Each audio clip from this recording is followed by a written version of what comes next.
bring in now election analyst Wayne Sussman. Wayne, gosh, I mean, what a day.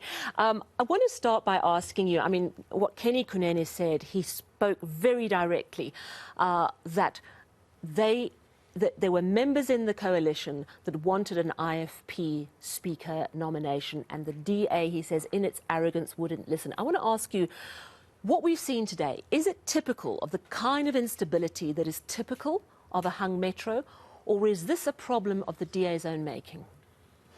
I think it could be both. Basically, we knew when we woke up on the 2nd of November 2021, the day after the local government elections, that instability was going to be the order of the day. Let's remind the viewers that last week we saw power change hands in another metro, Nelson Mandela Bay. And here we're seeing the position of Speaker again. The DA has, and its coalition partners have firmly lost the Speaker's position this evening to Colleen Makhubele and the ANC EFF PA configuration.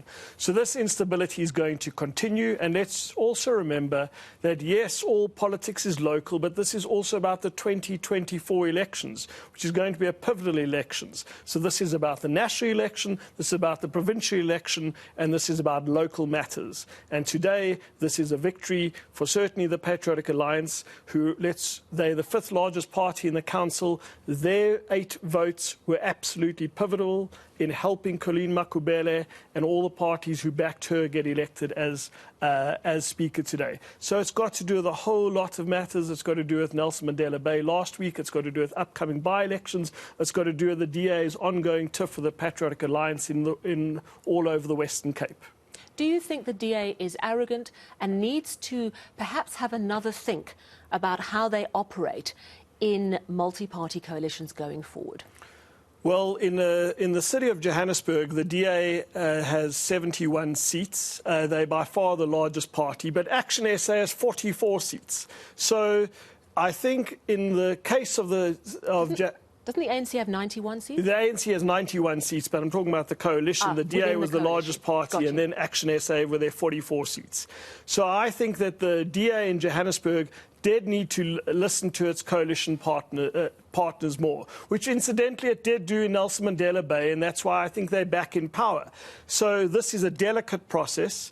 It's interesting for me that Colleen Makhubele, who's clearly established herself, I think that she, of all of COPE's public representatives, she's probably the most high profile now, because of all the public squabbles in the party, that she is someone who's established herself. But it's interesting that the ANC are far bigger. They've got 91 seats, as you've just told us. The EFF, who voted for Makhubele, have 29 seats, and the Patriotic Alliance have 8 seats. Now, these parties are far bigger than COPE.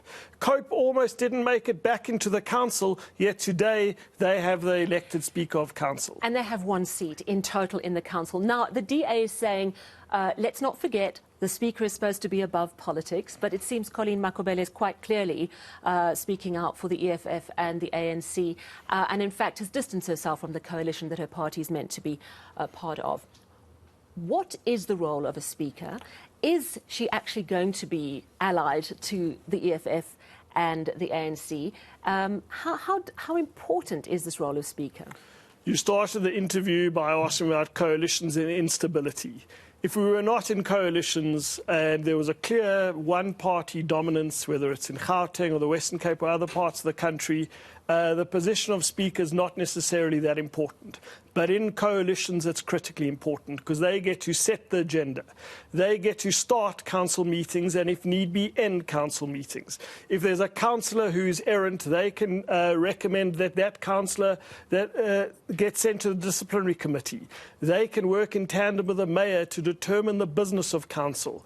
So it is critically important. It can mean that important agendas get even higher up on the agenda, or sometimes important agendas get demoted down the agenda. So it's very, very important in the direction of the city, and that's why this is such a high-stake election today, and a victory for the ANC and a victory for Colleen Makhubele and other parties who supported her. Does this mean that Dr. Mpho Phalatse could well be on her way out as Mayor of Johannesburg? Not only Dr. Mpho Phalatse as Mayor of Johannesburg, but also if we go towards the East Rand, Tanya Campbell in Ekurhuleni, because we know that the Patriotic Alliance has supported the DA in Ekurhuleni. So the DA, after councils were elected, found itself with its coalition partners governing the three major metros. There's a chance that if this course of events continue, that we could see the DA mayors voted out in Ekurhuleni, in the city of Johannesburg, Dr. Palazzi, and even places like Mogale City. So the Patriotic Alliance working with the ANC is significant and will also, by the way, be significant on the road to 2024 when we look at what will happen in Gauteng. I mean, all of this is fascinating politically. At the end of the day, you and I are citizens of Johannesburg. What does it mean for us and service delivery? Well, Colleen Makhubele spoke about it, that she needs to get on to the business of running the city. And the residents of this city need to see better services. They need to see that road lights function. They need to see that there's consistent water flow. They need to make sure that their garbage is collected regularly.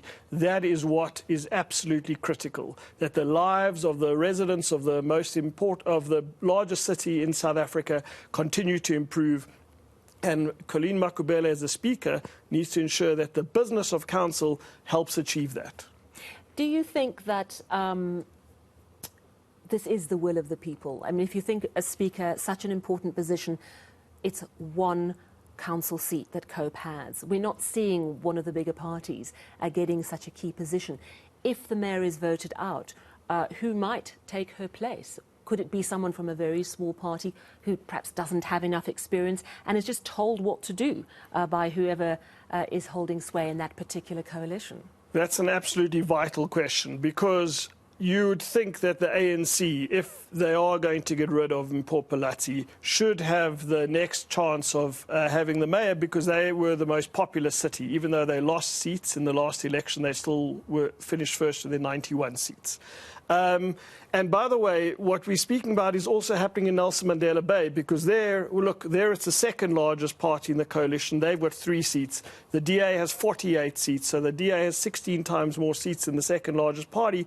But in order for that coalition to work, the DA had to give up the speaker position and they had to give up other executive positions. So at the end of the day, your one seat can make a critical difference between the mayor remaining in power or the mayor being relegated to opposition benches. And this is why I believe we'll continue to see instability, because a person with one seat can have tremendous sway in the future direction of our metros and municipalities across the length and breadth of this country. Do you think the DA coalition can be saved, or do you think it's crumbled? Look, no one thought that the PA, well, they announced it to the DA, but it was quite unclear when we woke up this morning how it would go. I think that there could be chance of last-minute deals, but right now I would say that the DA are in big trouble in Johannesburg and Ekurhuleni because of the Patriotic Alliance's decision. All right. Well, thank you so much for coming to chat to us and giving us such insight into what is a very dramatic day here in the city of Johannesburg. A new speaker and the COPE's Colleen Makhubele. Thank you so much, election analyst Wayne Sussman. Certainly a story we are keeping a strong eye on.